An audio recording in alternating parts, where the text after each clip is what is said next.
Labadiena portalo 15 min žiūrovai. Artėja Kalėdos, o mes keliaujame į svečius į dar vieną ambasadą ir aplankysime dar vieną ambasadorę reziduojančią Lietuvoje. Ir šį kartą mes esame Švedijoje. Inger Buxton, Švedijos ambasadorė Lietuvoje, kartu šalia manęs.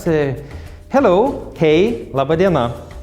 Labadiena. It's honor to be with you here and thank you to accept to be in our show and we would like to introduce other countries' meals for Lithuanians and I do believe you have one special and secret Swedish meal which you would like to share with our viewers. What it would be? It will be something called Jansson's frestelse, which is Jansson's temptation. So this is a potato dish with anchovies that is very traditional on the Swedish Christmas table. But it's also actually quite common on other big occasions like midsummer. So I'm very happy to show you how we cook this dish. Jansson, what it means, Jansson? Why it's called by this name? It's called Jansson because it's said to be an opera singer back in the late 19th century, and his parents actually had a fish shop, and he was a gourmand. He really liked food, and it's said that he actually invented this dish. Coming from a fish family, it was quite natural for him to also have this special dish. All Christmas time is about the miracles, and probably some of the dishes on the table, it's also about the miracles. Does this Jansson meal has some miracle inside? It certainly does. And some people really find it a miracle and loves it. Other people don't like it so much. But it's actually the anchovies, which is a very salty fish. But it gives that very tasty, and make it very special in relation to other potato dishes, I would say. So I think it's time to go to the kitchen and try to prepare this dish. So, what you need, of course, as I mentioned before, you need the potatoes. We have potatoes here. Then we also have onion, and we chop the onion, and I will do that a little bit later. And then we have the anchovies, the most important ingredients, I would say, for this dish. And then we have cream to make it nice and juicy. And then we have breadcrumbs, so we put breadcrumbs on top. And then, of course, the dish, where we have a little bit of butter to make it smooth. So I will start with the onion. So I'll chop the onion in quite small bits because I don't want the onion to be in too big bits. And for this size of a dish, I use 1 kilo of potatoes. I use either 2 big yellow onions or in this case I use small onions. So I've used about 6 small onions for this recipe. And then you need about 200 grams of anchovies for the dish and about 3 deciliters of cream to go in. You then fry the onion a little bit. So I actually prepared a little bit beforehand the onion that you fried lightly just to get it sort of slightly light brown. And then you take the grater to grate the potatoes. Take a potato, and of course you have to be careful with your fingers when you grate. Either you can grate it like this, or you could also cut it into sticks, depending on what size you want the potato to be in. But the grating is quite an effective way really to do it. And as I said before, this is a dish that we have on the Christmas table, but also actually it's quite popular if you have a big party like a wedding or an anniversary like 50th anniversary. Sometimes people actually have the Jansson's temptation as a sort of night dish, sort of serving guests at about 1 or 2 o'clock in the night.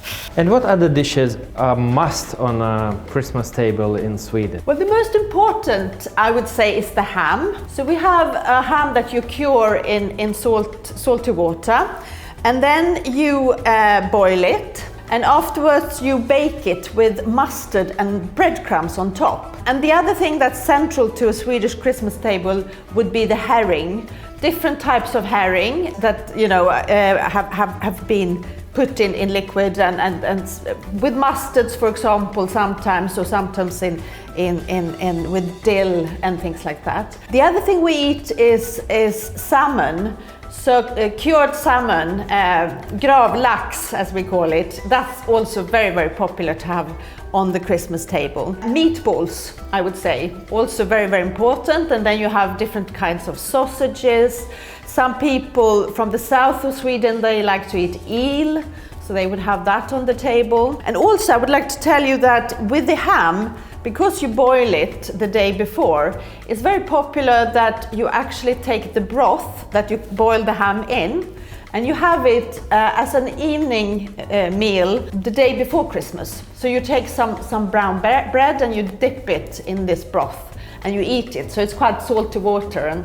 And also in the old days when people were quite poor, then of course you wanted to take care of everything. So taking care of the broth was also very important. We have now got all the ingredients prepared. So now I will start with buttering this form. I will cook the Jansson's Temptation in. So you have quite a lot of butter really to make sure that it doesn't stick after you cooked it. So you put it together like that. And then you start with a layer of potato. Put it evenly like that in the bottom of the form. So when you've put one layer of potato, you then take some onion and you spread it evenly. So you can fry the onion a little bit to make it light brown like this. You should really taste both the onion and the fish. So like that. And then you take the anchovies, very important. And you try to make sure that you spread it out evenly. It's a very salty fish, and in fact you don't need to have any salt or pepper in this dish because that would actually make it too salty. So the fish is just enough to bring that nice flavor and sort of the right saltiness in the dish. If you buy a jar of anchovies, you always have a little bit of liquid. So you take the liquid and you pour that over on top like this to make that really sink into the dish. And then you put another layer of potato on top.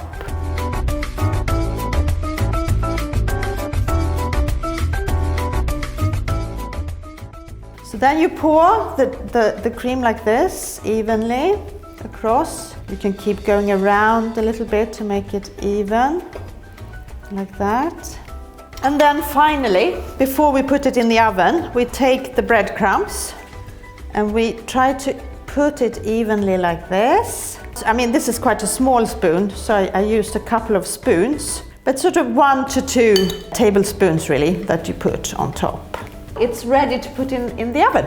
We put it in the oven for an hour on 180 degrees. And of course you have to keep looking at it to make sure that it doesn't burn on top. So put it a little bit lower in the oven rather than too high. And if it turns out that it starts to get a bit too brown on top, you can always put a bit of foil on top while finishing cooking. Because of course it's important that the potatoes are properly cooked. And that's why you need to have approximately an hour. So now it's time to take the Jansson out. So I just had it in the oven for about 1 hour and it's ready to eat. Bon appétit!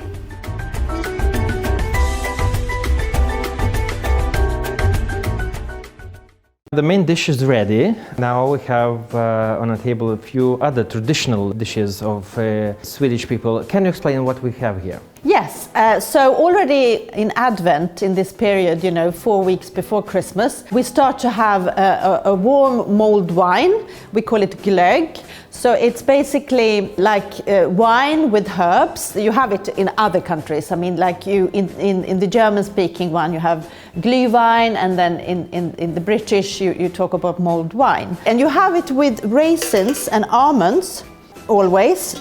So you sort of drink it and then you have a spoon to take up the raisins and the almonds. So here we have the gingerbread. So that is cinnamon and other spices that you bake for Christmas. And in fact, actually what has become very popular is to eat it with a blue cheese. So you take blue cheese and you can put a bit of cream on it. And it's quite a nice mixture of salt and sweet things.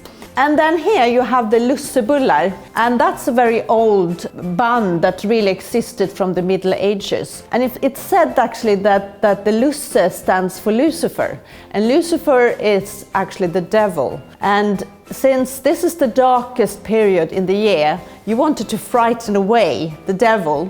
And you wanted to frighten the devil with something very bright color, of course. So this is really like bringing the light together. And with the saffron, you get this fantastic yellow color. And these are always shaped in really nice shapes. And it's called a lusse cat.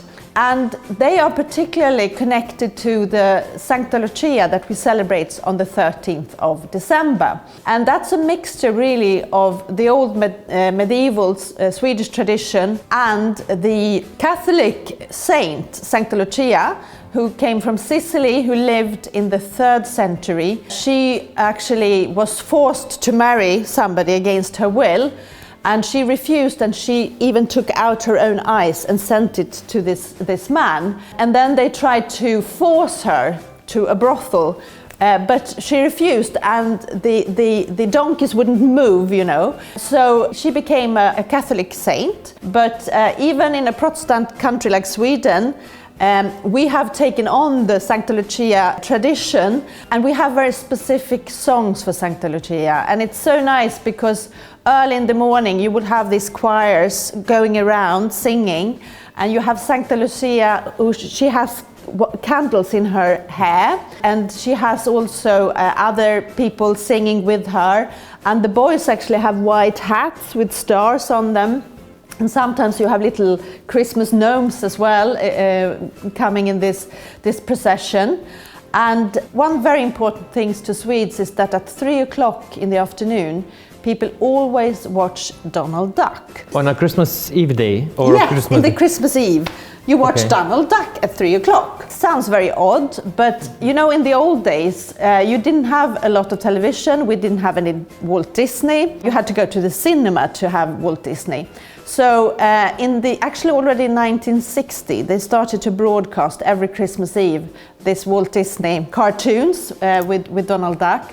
And now it's such a strong tradition that, you know, and it passes on to the next generation. I grew up with it, so it's not a Christmas without watching this program. So that's very important. Do you believe in Santa Claus? Yes, of course I believe in Santa Claus. I think there are things we don't know about, and I think Santa Claus definitely is coming. And I think that's also a very important part of Christmas, of course. In the old days in Sweden, you didn't have Father Christmas and a Santa Claus coming. You had actually a Christmas goat coming with the presents. So when I grew up, sometimes you would actually have a Father Christmas actually coming with a goat. So when I went to my father's workplace, where we always had this Christmas sort of bazaar, then there would always be this goat coming along. So that was quite a funny thing. And for the very end of our conversation, I just would like to ask you to wish something for the Lithuanians who watch this program. Let me say then, God Jul och Gott Nytt År. And that means Merry Christmas and a Happy New Year. And let us all hope that 2021 will be a brighter and happier year, and that we can leave COVID-19 behind us. It's important that we keep our spirits and that we keep together, and I think that's why Christmas is so important. That we get the lights, we get to enjoy the food, even if we can't see as many people as we usually do at Christmas. Ambassador, thank you for food recipe, thank you for your time, and thank you that you let us in here in your residence. Ačiū visiems žiūrėjusiems portalo 15 min žiūrovams. Šiandieną viskas laidoje. Laukite kitų mūsų susitikimų, mes tikrai dar viešėsime ir kitose ambasadose ir parodysime jums, kokius tradicinius patiekalus iš savo šalies į Lietuvą atsiveža būtent ta šalis čia Lietuvoje reprezentuojantis ambasadoriai. Iki.